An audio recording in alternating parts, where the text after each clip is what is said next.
Շնորհակալություն մեծարգո ազգային ժողովի փոխնախագահ։ Պարոն Ղազարյան, ես հարցը չհասցրեցի ուղղակի գրանցվել եւ նաեւ առիթը օգտագործելով ուզում եմ այս թեմային անպայման անդրադառնալ։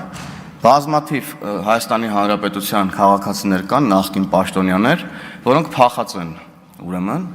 փողեր են գողացել, կերել են փողեր, կոռուպցիայով են զբաղվել, գույքեր են սեփականաշնորհել եւ հիմա փախած են Հայաստանից եւ նրանց փախնելու հիմնական տեղը հենց ԱՊՀ երկրների, ուրեմն ցանկում գտնվող երկրներից մեկն է, օրինակ Ռուսաստանում մենք գիտենք, որ Ռուսաստանի Դաշնությունում, այսպես ասած, ապաստան են գտել մի շարք կոռուպցիոներներ, նախկին պաշտոնյաներ եւ հիմա հարցս նախ վերաբերում է հետեւյալին, մենք հիմա այս փոփոխությունը, որ անում ենք, ինչով է սա մեզ օգնելու, արդյոք այս տեխնիկական ուրեմն հարցերի հետ կապված խնդիրներն են նաև որ օրինակ խանգարում են մեզ որպեսի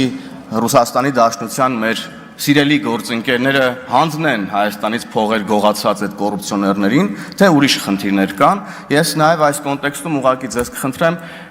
որպես փոխնախարար նաև ներկայացնել թե ինչ գործընթաց է այս հիմա տեղի ունենում, ինչ զարգացումներ ունենք այս իմաստով եւ ինչպիսին է համագործակցությունը ներքին գործերի նախարարության եւ այդ երկրների համապատասխան կառույցների հետ։ Շնորհակալություն։ Շնորհակալություն, մտքերի փոխանակությունը ավարտվեց։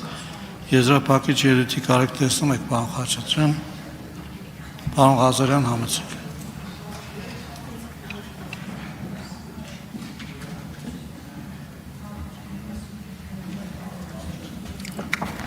Շնորհակալություն, հնարավորությունը օգտագործեմ պարոն Հովհաննիսյանի հարցին պատասխանելու համար։ Պարոն Հովհաննիսյան, ԱՊՀ տարածքում միջպետական հետախուզումների արդյունավետությունը պատկերացնելու համար թերևս պետք է անդրադարձ կատարենք վիճակագրությանը։ 2025 թվականի փետրվարի 28-ի դրությամբ առնվազն ձեռքի տակ եղած տվյալներով ԱՊՀ հետախուզում ընդհանուր առմամբ հայտարարված է բոլոր պետությունների կողմից 160,000-ից ավել անձի նկատմամբ։ 2024 թվականի ընթացքում միջպետական հետախուզում է հայտարարվել ուրեմն մեր կողմից ներքին գործերի նախարարության կողմից 1200-ից ավելի անձի նկատմամբ համապատասխան տվյալները 2023 թվականին 867, 2022 թվականին 1400-ից ավելի։ Միաժամանակ նաև մենք ինտենսիվ համագործակցություն ունենք ԱՊՀ անդամ պետությունների հետ մեր տարածքում հայտնաբերված հետախուզվողների փոխանցման հետ կապված եւ նշեմ, որ ընդհանուր առմամբ 2022-ից 2024 թվականի ընթացքում ներքին գործերի նախարարության ոստիկանության կողմից հայտնաբերվել են 700-ից ավելի անձինք եւ փոխանցվել ուրեմն ԱՊՀ անդամ պետությունների մեր գործընկերներին։ Ըստ այդմ մնացած հարցերը կարծում եմ անհրաժեշտ է դիտարկել յուրաքանչյուրը, այսպես ասած, case by case տրամաբանությամբ։ Սա ընդհանուր պատկերը ներկայացնելու համար մեր համագործակցությունը այս ամենը իրականացում է ներկայումս փաստաթղթային շրջանառության միջոցով, արձանագրությունը հնարավորություն է տալու նաև էլեկտրոնային փաստաթղթաշրջանառություն ավելացնել այս գործընթացին։ Շնորհակալություն։ Շնորհակալություն։ Կարող եք զբաղեցնել ձեր տեղը։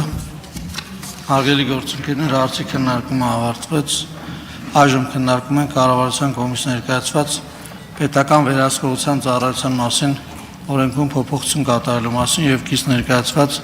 օրենքների նախագծերի փաթեթը երկրորդ ընթերցմամբ եւ ամբողջությամբ ընդունելու մասին հարցը։ Հիմնական զեկուցող պետական վերահսկողական ծառայության ղեկավար Ռոմանոս Պետրոսյան, համեցեք։